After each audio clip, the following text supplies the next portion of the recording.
asyhadu anna Muhammadan abduhu wa rasuluh. Allahumma shalli ala Muhammadin wa ala alihi wa sahbihi ajmain. Ad'u lakum bisalama wa sa'adah fil hayat. Assalamualaikum warahmatullahi wabarakatuh. Waalaikumsalam warahmatullahi wabarakatuh. Waalaikumsalam warahmatullahi wabarakatuh. Baik sahabat semua yang dirahmati Allah, berbahagia pada pagi ini saya bisa bertemu dengan teman-teman semua walaupun melalui Zoom, tapi tidak mengurangi kekhusyuan kita untuk beribadah dan terus thalabul ilmi. Mudah-mudahan karena doa terbaik di saat saum itu tidak ditolak oleh Allah Subhanahu wa taala. Ikut mendoakan mudah-mudahan teman-teman semua diberikan Ramadan ini dan semuanya mendapatkan pengampunan dari Allah Subhanahu wa taala. Terima kasih juga kepada sahabat yang telah mempercayakan kepada saya untuk berbagi pada pagi ini tentang satu tema yang luar biasa karena saya berhadapan dengan pemuda-pemuda hebat. Jadi dalam Al-Quran itu Allah memuliakan pemuda. Ternyata penyebutannya saja tidak menggunakan remaja, tapi pemuda. Ini keren. Jadi Allah muliakan. Bahasa Arabnya itu, kalau Nabi menyebutnya syabab. Ada juga yang menyebutnya fatan. Nah, fatan ini artinya adalah pemuda. Dan syabab juga artinya pemuda. Beda di maksud. Misalnya kalau fatan itu pemuda di bawah usia 20 tahun. Kalau syabab itu usia di atas 20 tahun. Makanya saat Muhammad Al-Fatih membebaskan Konstantinopel itu di atas usia 20 tahun. Di usia 21 tahun, dia sudah syabab. Sudah menjadi pemuda dalam bahasa syabab. Nah kalau fatan, teman-teman ini luar biasa. Fatan ini pemuda yang artinya lemah lembut, taat, cerdas gitu, akhlaknya baik, sama seperti syabab. Syabab ini orang yang setelah dia lemah lembut, kuat, terus taat, dia menjadi syabab, seorang yang bisa mengajarkan kepada yang lain tentang ketaatan, mengajarkan kepada yang lain tentang kelemah lembutan dan hal lainnya. Makanya antum nih para pemuda dipanggil oleh Allah, dipanggil oleh Rasulullah, dan mudah-mudahan termasuk yang diharapkan itu pemuda-pemuda bukan hanya harapan bangsa, apalagi harapan seorang wanita, tetapi adalah harapan agama, itu yang lebih jauhnya lagi. Makanya misalnya teman-teman gini, kenapa tema kita adalah pemuda harapan agama? Biar teman-teman di jurusan apapun, jadi apapun pekerjaannya, selalu ada kebaikan untuk agama. Misalnya, seperti Ibnu Sina. Ibnu Sina di posisi dia ahli kedokteran. Seorang pemuda, usia 9 tahun sudah hafal Al-Quran. Usia 19 tahun sudah bisa membedah. Ini bedahan pertama seumur hidup gitu. Di awal kehidupan ini yang pertama membedah adalah Ibnu Sina. Dan Ibnu Sina hafal Quran, hafal hadis, kemudian jadi dokter. Nah, ini pesan yang tersirat di dalamnya. Bagaimana Nabi sebelum Ibnu Sina sudah mengajarkan bahwa antum dimanapun, jadi apapun, jurusan kuliahnya apapun, harus berguna untuk agama. Minimal saat kita punya kekuatan kebaikan, maka berikanlah untuk agama kita. Nah, siapakah pemuda yang demikian? Nah, ternyata diisyaratkan oleh Nabi Muhammad SAW. Tadi saya sebutkan contohnya Muhammad Al-Fatih yang kesini ya, 800 tahun setelah Nabi Muhammad. Apalagi kalau di zaman Nabi Muhammad SAW, ini mudah-mudahan teman-teman seperti ini. Jadi ada Anas bin Malik, ada Ibnu Mas'ud. Anas bin Malik ini orang yang di usia 6 tahun bisa sholat tahajud. Bukan hanya tahajud, tapi bisa menyediakan air untuk tahajudnya Nabi, untuk wudunya Nabi. Ini sangat keren gitu. Seorang anak kecil sudah mampu menyediakan air wudu untuk Nabi Muhammad SAW. Kan itu bisa dibandingkan dengan kita saat muda. Kita boro-boro menyediakan air wudu untuk orang tua. Kita mau bangun untuk sholat tahajud sendiri saja sangat susah. Apalagi untuk menyediakan hal lain yang lebih. Nah makanya teman-teman kita cek saja siapakah pemuda yang diharapkan oleh agama ini. Kita contohnya biar dekat. Yang pertama tadi Muhammad Al-Fatih. Muhammad Al-Fatih menjadi pemuda harapan agama, mengangkat agama Islam. Itu ada di diri antum. Antum insya Allah menjadi demikian. Maka ada syaratnya. Di antaranya yang pertama adalah tidak meninggalkan sholat malam. Apalagi yang wajib ya, karena Sholat malam ini sunnah, bedanya dengan yang wajib. Kalau antum meninggalkan yang wajib itu ada ketakutan, ada dosa. Tapi kalau sunat, karena ini sunnah. Jadi kalau sunat itu ya sudah gitu. Ini tergantung iman masing-masing. Kalau kita beriman kepada Allah, akan melaksanakan sunnah ini. Dan mudah-mudahan sunnah yang dimaksud adalah seperti sunnah-sunnahnya yang disampaikan, seperti contohnya Muhammad Al-Fatih, yaitu sholat tahajud. Dan Ramadan adalah salah satu peluang buat teman-teman sahabat semua untuk biasa melaksanakan sholat malam. Nah ini insya Allah antum jadi terbiasa 1 bulan ini penuh kita bisa melaksanakan sholat malam, bisa bangun malam, karena tadinya tidak pernah sahur jadi sahur, yang tadinya tidak pernah ke masjid jadi ke masjid, yang tadinya tidak baca Quran jadi baca Al-Quran. Ini hal-hal yang harus dikuatkan terus dan harus diistiqomahkan agar antum semua menjadi salah satu juga yang diharapkan oleh agama ini. Jadi menjadi pemuda yang diharapkan agama itu pasti otomatis diharapkan oleh bangsanya. Tapi belum tentu jika diharapkan bangsa itu diharapkan agama juga. Oleh karenanya, kenapa kita ambil yang agama?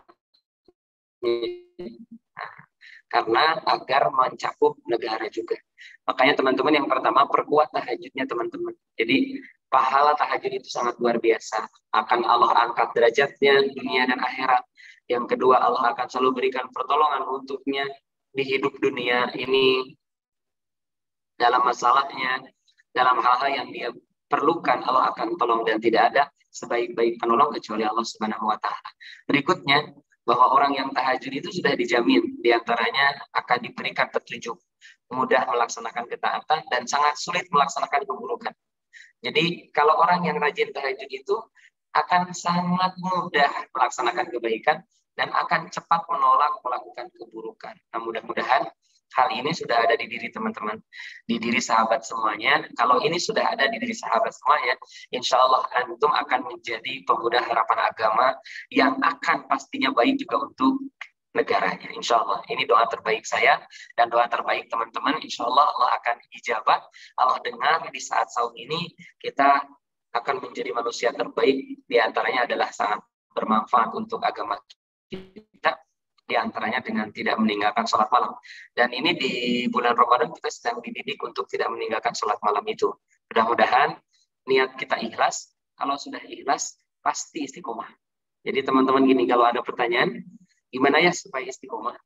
Maka jawabannya itu sangat sederhana. Itu contohnya adalah Khalid bin Walid. Teman-teman pasti tahu Khalid bin Walid. Khalid bin Walid adalah panglima perang yang tidak pernah kalah perang sekalipun. Jadi dia selalu memimpin perang dan tidak pernah kalah. Bahkan saat sebelum masuk Islam, memimpin perang melawan Rasulullah itu menang. Rasul kalah. Karena ada beberapa hal yang salah strategi. Nah ternyata setelah masuk Islam, dia tetap menang. Hingga zaman Abu Bakar, Nabi wafat, Khalid bin Walid di zaman Abu Bakar tetap jadi pemimpin perang. Hanya Umar ada ketakutan. Kalau terus-terusan panglima perang dan menang dipimpin oleh Khalid bin Walid, ada ketakutan nanti para sahabat yang berperang bergantung kepada Khalid bin Walid. Akhirnya Umar bin Khattab memerintahkan Khalid bin Walid diganti, pindah posisi. Dia menjadi prajurit, bukan menjadi pemimpin lagi. Hebatnya teman-teman, saat dia jadi prajurit, dia langsung berperang jadi prajurit. Kemudian yang lain aneh, kenapa engkau di sini? Padahal engkau adalah panglima perang. Kemudian kata Khalid bin Walid, aku sudah diganti. Posisiku sekarang sama denganmu, menjadi prajurit perang.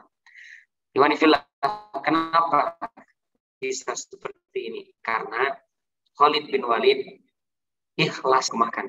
Makanya mudah-mudahan Ramadan kita, qiyam Ramadannya ikhlas, saum Ramadannya ikhlas, sehingga nanti Allah mudahkan kita tamat sampai selesai. Nggak akan pernah goyah terganggu apapun, apalagi cuma sekedar terganggu Persib. Saya itu bobotoh. Jadi kalau mau nonton bola Persib apalagi ya tarawih dulu tertib, baca Quran dulu, nggak sampai dipercepat gitu salatnya. Karena ada pesan juga untuk imam-imam tarawih di tanggal kemarin sampai mungkin nanti di final kedua, leg kedua, itu ada pesan khusus untuk tidak terlalu lama menjadi imamnya, jam 8 lah beres gitu, supaya nanti bisa nonton bareng. Nah, imanillah rahimakumullah, ini yang pertama, menjadi pemuda harapan agama itu yang tidak pernah meninggalkan tahajud. Dan tentunya ada tips and trik supaya kita tidak tertinggal. Di antaranya kata Nabi, supaya tidak tertinggal sholat malam, itu yang pertama pastikan kita terhindar dari maksiat. Sahabat semua, antum ini orang hebat. Berada di zaman yang sangat banyak fitnahnya. Maka jika antum bisa melewati semua fitnah ini, keren. Dan fitnah kita ini sekarang ada di tangan, ada di saku kita, ada di handphone. Maka jika kita kemudian bisa menghindari itu, insya Allah kita benar-benar menjadi bagian yang mudah melaksanakan tahajud. Karena maksiat kita ada di tangan kita. Bisa ngetiknya, bisa nontonnya, bisa dengarnya. Nah, mudah-mudahan sarana ini bisa menjadi sarana yang mengantarkan kita ke surga. Terima kasih kepada panitia yang sudah mengadakan ini. Ini bentuk kebaikan, walaupun nggak di recording, walaupun nggak di screenshot, Allah sudah punya screenshotnya. Allah sudah punya recording khususnya. Insya Allah kebaikan ini dicatat. Kelak saya akan menjadi saksi. Saya lihat semua wajah-wajah antum, dan antum melihat wajah ana, insya Allah nanti kelak di akhirat kita akan jadi saksi satu sama lain kita pernah berbuat kebaikan. Jadilah pemuda harapan agama yang tidak meninggalkan sholat tahajud. Yang pertama, jauhi maksiat sekecil apapun. Meminta kepada Allah, ya muqallibal qulub tsabit qalbi ala dinika. Allahumma ini ala dzikrika wa syukrika wa husni ibadatika. Silahkan perkuat doa itu supaya kemudian teman-teman Allah mudahkan terhindar dari bentuk kemaksiatan. Apapun itu maksiatnya. Yang kedua, jangan terlalu capek. Kita pemuda yang biasanya capeknya, wah tidak tahu waktu. Kalau futsal bisa jadi 2 babak, bisa main bola lama sekali. Pokoknya kalau main itu kita kadang-kala nggak tahu waktu. Nah, hati-hati karena capek tubuh kita pun menjadi penyebab kita tidak bisa sholat malam. Kemudian yang ketiga, teman-teman, penyebab kita gagal sholat malam itu, nah, supaya kita bisa sholat malam, jangan banyak makan. Nah, Ramadan ini mengajarkan nih. Ramadan ini sedang mengajarkan kita banyak makan. Apalagi antum masih para pemuda, sederhana saja. Sekedar bisa kita berdiri. Nah, jadi jangan sampai makan 2 piring sebelum tarawih. Kalau makan 2 piring sebelum tarawih, dipastikan amin campur dengan menguap. Jadi kadang-kala kita tuh amin tapi sambil hulai gitu kan, ini keterlaluan. Harusnya tertib gitu, jangan ada ngantuk. Nah, misalnya kalau nonton bola ada kopi, kenapa sih tarawih nggak kopi?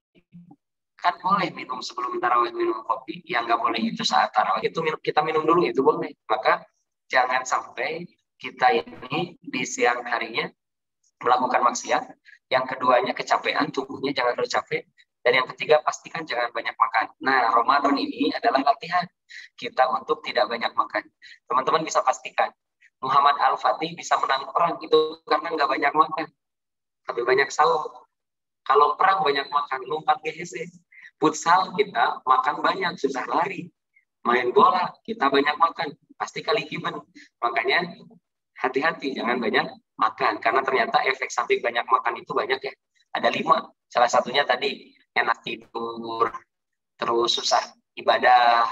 Bahkan Imam Syafi'i menyebutkan hilangnya kecerdasan. Jadi kalau kita sampai sekarang nggak cerdas-cerdas, salah satu penyebabnya karena kita banyak makan. Itu pasti begitu. Kalau ini loading, gitu, lola banget otak kita itu. Mau menghafal susah, berpikir susah. Salah satu penyebabnya banyak makan. Kalau mau banyak kopi, ya. Tapi jangan plus ada makanannya. Ngopi saja. Kalau bisa juga tanpa gula. Biar pahit. Biar antum nanti menghadapi pahitnya kehidupan sudah biasa.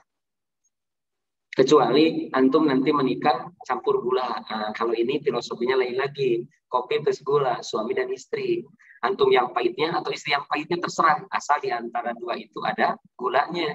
Dikocek, pahit, amis kan. Jadi bercampur dalam kehangatan. Kan begitu. Nah ini yang pertama. Pemuda harapan bangsa agama ini adalah pemuda yang tidak meninggalkan sholat malam. Sip ya.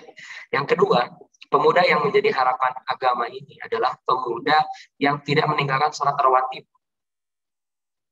Rawatib ini adalah sholat sunat yang di antara sholat wajib ya, yang mendampingi sholat wajib. Jadi teman-teman yang dirahmati Allah, pastikan biasanya kita itu tergoda ya. Kalau misalnya zuhur, nggak sholat sebelum zuhur atau sesudah zuhur. Alasannya kenapa? Karena ini sunnah. Iya mah sunnah, iya, ini mah hanya sunnah. Kalau sunat dilaksanakan dapat pahala, nggak dilaksanakan nggak apa-apa. Dari kecil kita tahunya kalau tidak melaksanakan yang sunat tidak apa-apa. Padahal teman-teman bukan tidak apa-apa, tapi tidak memiliki apa-apa, tidak punya apa-apa. Maka saat kita tidak sholat sunat rawatib apalagi berarti kita tidak apa-apa, tidak mendapatkan apa-apa. Pastikan tertib sebelum duhur, sesudah duhur kita laksanakan. Kemudian apalagi sebelum subuh.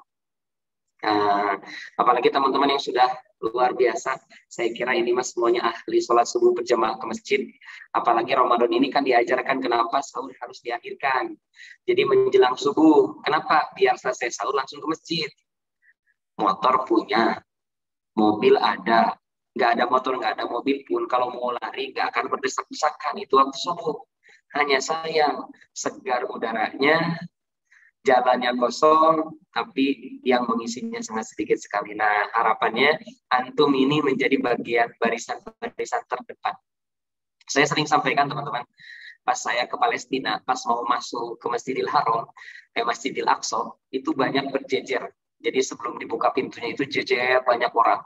Ternyata saya nggak melihat pemuda, banyaknya aki-aki ini gitu ya, orang tua semuanya.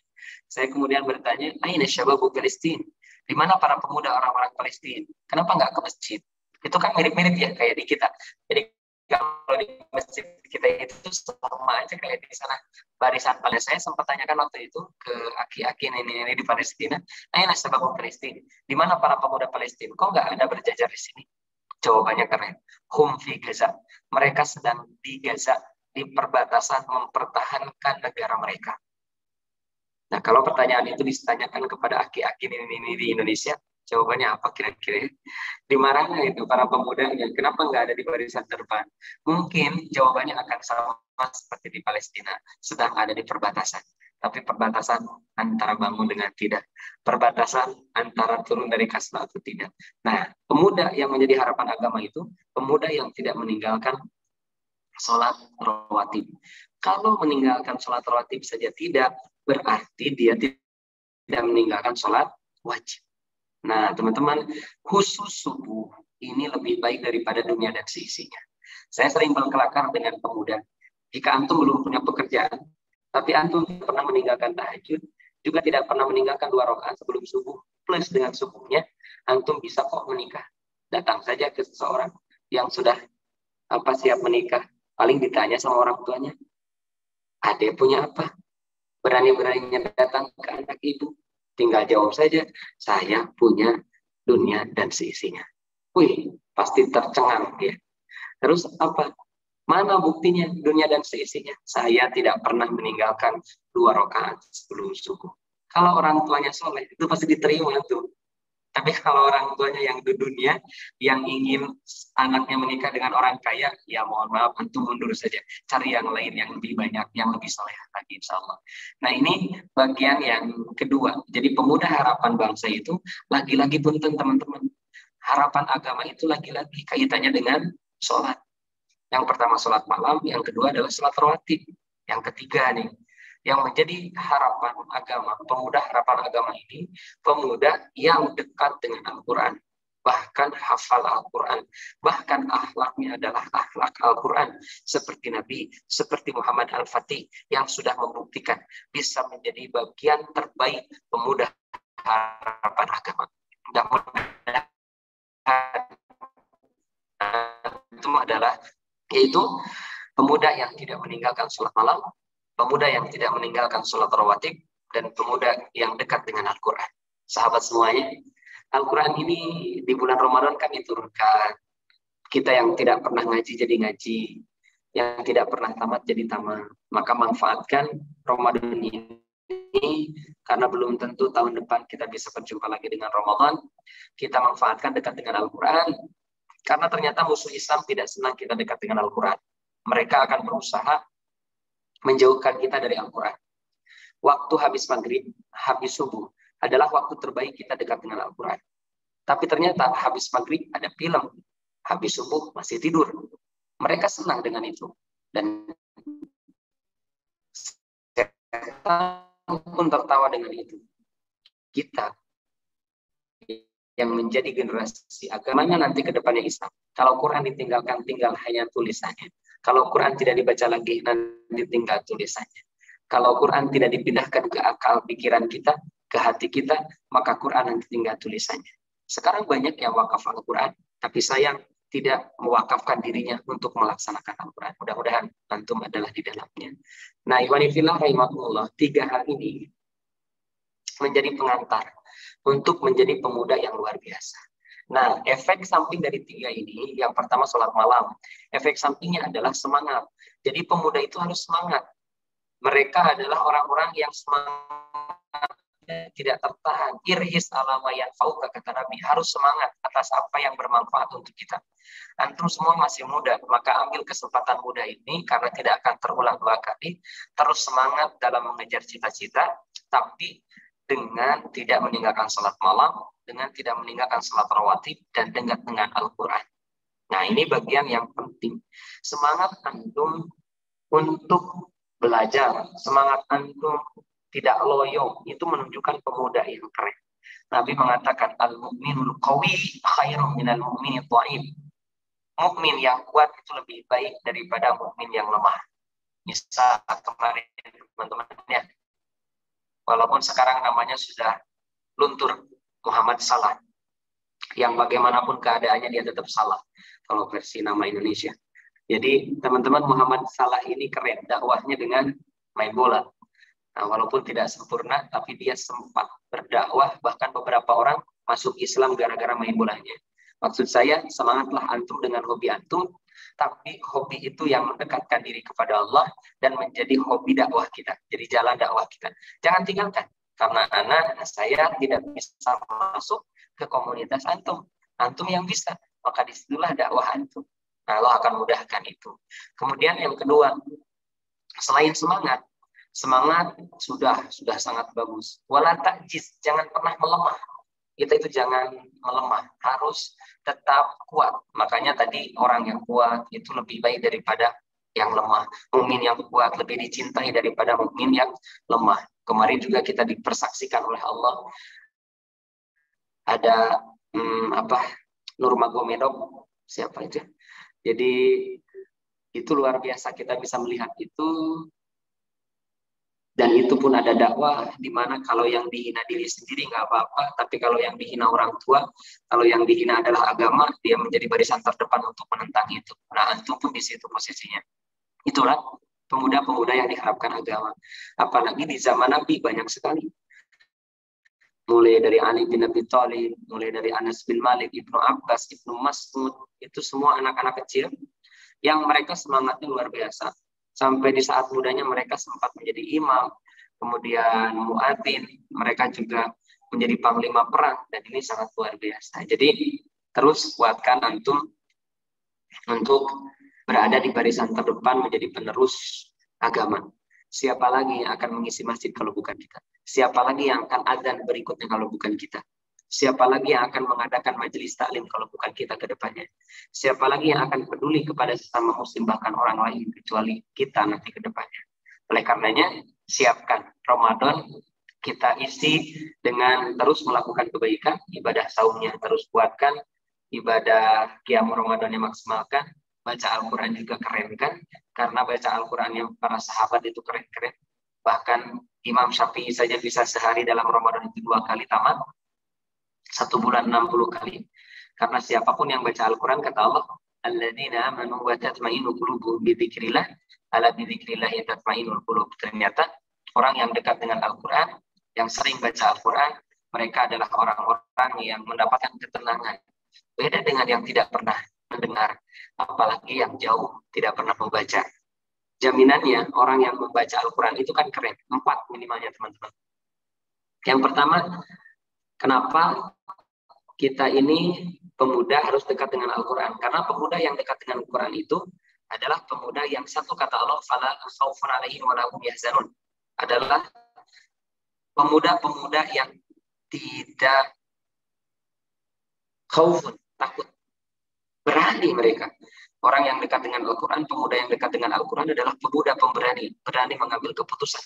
Berani meninggalkan yang buruk. Berani kemudian melaksanakan kebaikan. berani dakwah. Ini antum. Kemudian yang kedua, walahum yahzanun, tidak bersedih kecuali untuk hal-hal yang harus disedihi.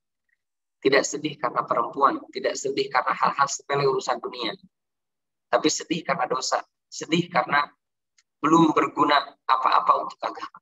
Kemudian orang yang dekat dengan Al-Quran, kata Allah, fala yadillu, tidak akan pernah tersesat, dibimbing oleh Allah, wala yashqa, dan tidak akan pernah celaka. Maka wajar pemuda harapan agama adalah pemuda yang tidak pernah jauh dari Al-Quran, dekat dengan Al-Quran. Maka kuatkanlah ini semua. Kita perkuat sholat malam kita perkuat sholat rawatib kita, berarti sholat wajib plus rawatib, selalu berjamaah ke masjid.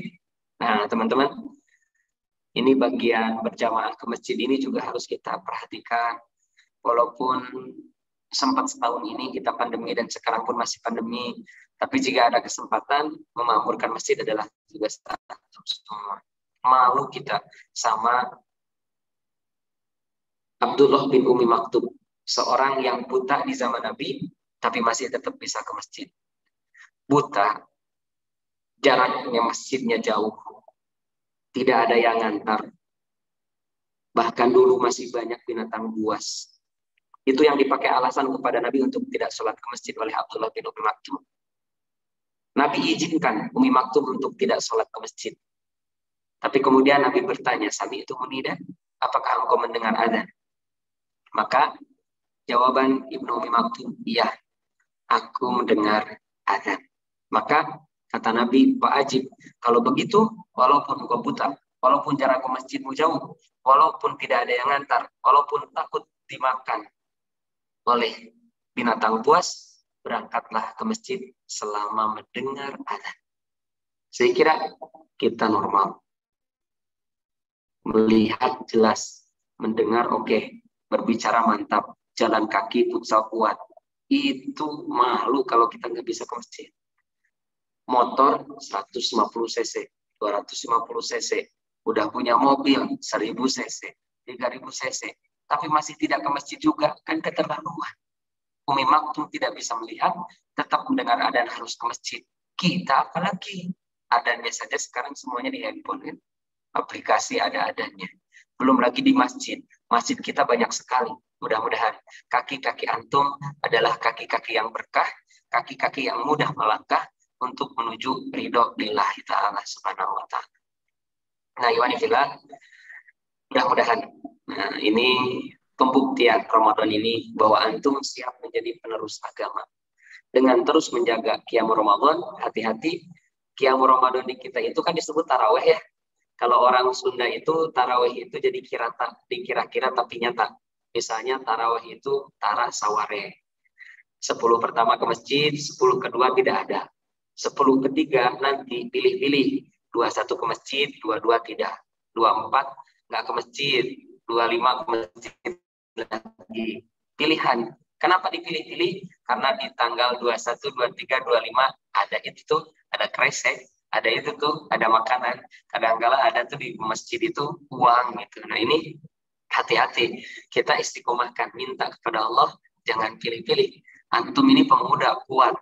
Ya, jadi malu nanti ditanya oleh Allah. Karena akan ada pertanyaan dari Allah bukan hanya tentang usia secara umum, tapi juga adalah tentang masa muda secara khusus. Antum masa muda akan ditanya dihabiskan untuk apa? Mudah-mudahan dihabiskan untuk belajar, dan belajar ini bukan hanya untuk cari uang, tetapi adalah untuk agama kelak. Apa yang bisa kita lakukan untuk agama kita, lakukanlah. Walaupun jadi apapun kita, tidak masalah. Asal berguna untuk agama kita. Nah ini, ikhwan fillah, kuatkan. Jadi etos kerja, etos belajar kita harus ditingkatkan.